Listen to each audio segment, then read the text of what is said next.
आज हम जो समीकरण होंगे उन समीकरणों को आव्यूह की विधि द्वारा कैसे हल करेंगे ये बात सीखेंगे, क्योंकि समीकरण जो होते हैं वे आव्यूह विधि द्वारा भी हल की जाती हैं।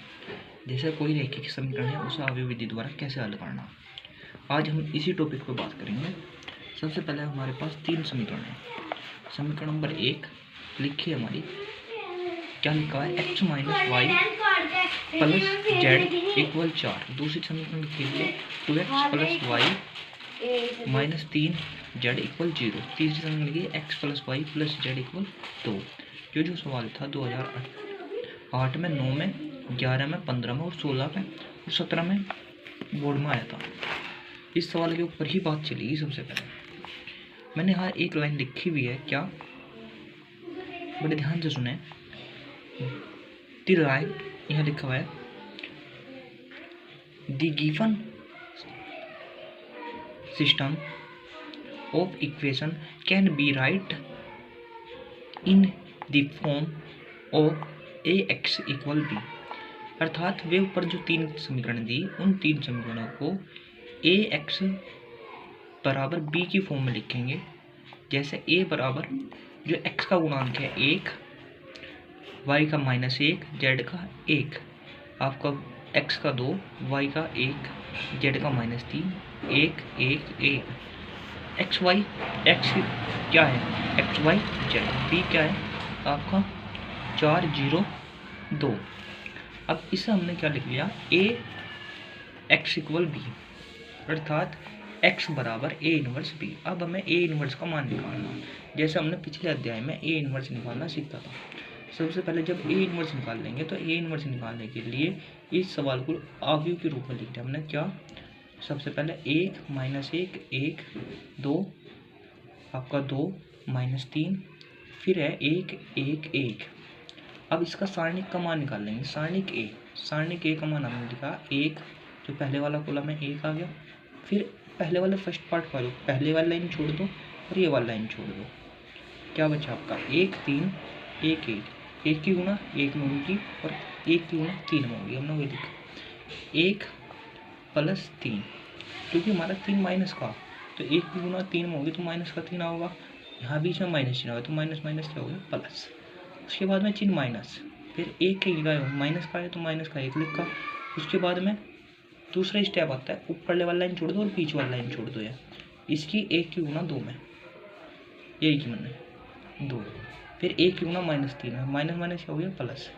तो यह है 2 + 3, फिर प्लस 1, ये 1 लिख लिया। अब इस 1 की गुणा, अब यहाँ ध्यान दें, अब यहाँ से ऊपर वाली लाइन छोड़ दी और ये वाली लाइन छोड़ दी। अब 1 की गुणा 2 में और फिर 1 की गुणा 1 में, 2 - 1, तो यह आया 4, ये आ गया 5 और ये आ गया 1। तो यह इन्हें जब जोड़ा तो इसका मान 10 आ गया।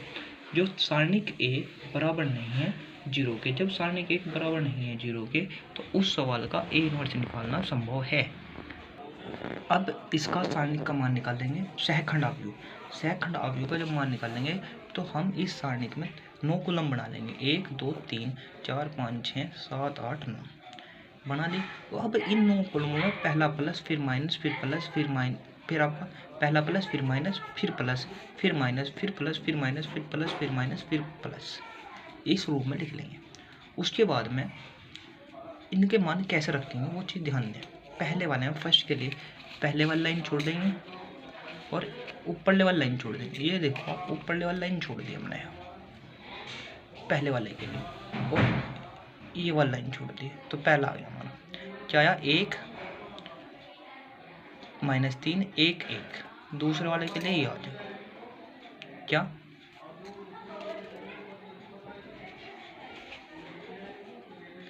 1 -3 और फिर 1 1, वो लिखा मैंने 1 -3 1 1। फिर ये वाली लाइन छोड़ देंगे 2 1 1 1, तो 1 1 1। अब ये वाला आ गया, ये वाला लाइन -1 1 1 1। अब फिर ये वाला लाइन 1 1 1 1। फिर ये वाला एक एक माइनस एक एक एक। अब लास्ट में ये वाला लाइन छिपा देंगे। ये लिखा मैंने माइनस एक एक एक माइनस तीन, एक एक दो माइनस, ये वाला निकाले।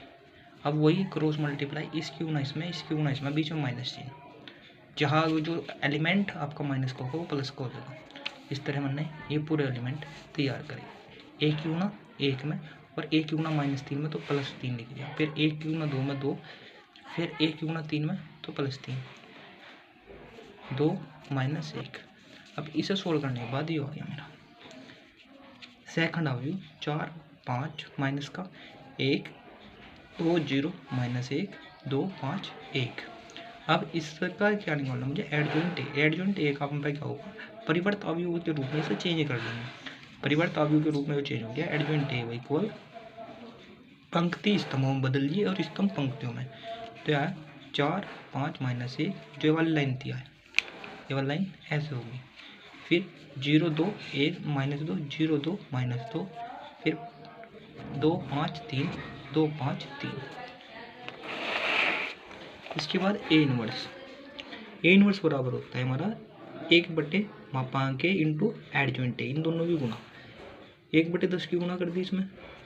अब 10 की गुना जब अंदर होगी तो सारे एलिमेंटों में होगी, तो सबके बटे में 10 चला गया। ये एक्स बराबर कहेंगे हमारा, एक्स बराबर है X Y Z A inverse गुना बी, इन सबके बटे में 10 है। अब एक्स की वैल्यू निकालेंगे। हमने क्या करा, पहले तो इसे डिवाइड कर लिया 10 2 से, 2/5 1/5 1/5, ये 1/2 हो गया, ये 0, ये कितना आ गया 5 दूनी 10, 1/2, ये 1/10, ये 1/5, 1 3/10, ये ऐसे ही। अब इसकी गुणा होगी एक्स बराबर इसकी गुणा 4 में, 2/5 गुणा 4 प्लस, अब इस 1/5 की गुणा 0 में, अब इसकी गुणा इसमें, तो ये आया एक्स की वैल्यू आ गई मेरी 2। इसी प्रकार जो बीच वाला है, बीच वाले गुणा 4 में, फिर 0 की गुणा 0 में, फिर 1/2 की गुणा 1/2 में। यहाँ तक वैल्यू आई मेरी y की। और इसी प्रकार जब नीचे चलने वाले की गुणा 4 में करी, फिर इसकी गुणा 0 में और इसकी गुणा 2 में, तो यहाँ से वैल्यू आएगी z की। तो तीनों की वैल्यू आएगी मेरी x बराबर 2, y बराबर -1 और z बराबर 1।